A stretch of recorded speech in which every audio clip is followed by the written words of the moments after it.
সরকারকে কঠিন ভাষায় কথা বললে তো কালকে আবার বাসায় হামলা করবে। তাহলে সম্মানের সাথে বিনয়ের সাথে বলতে হবে, মাননীয় প্রধানমন্ত্রী, মাননীয় স্বরাষ্ট্রমন্ত্রী, মাননীয় জ্বালানি মন্ত্রী, এতই যদি মজুদ থাকে তাহলে এত বড় লাইন কেন? এই মজুদ কোথায় রেখেছেন? নতুন হাওয়া ভবন কোথায় সৃষ্টি করেছেন?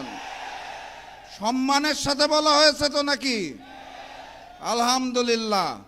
তাদেরকে স্পষ্ট ভাষায় জানিয়ে দিতে চাই, বাংলাদেশের মানুষের সাথে বেইমানি করে, দিল্লির সামনে মাথা নত করে আপনাদের মতো প্রতিদিন ধুকে ধুকে মরব না।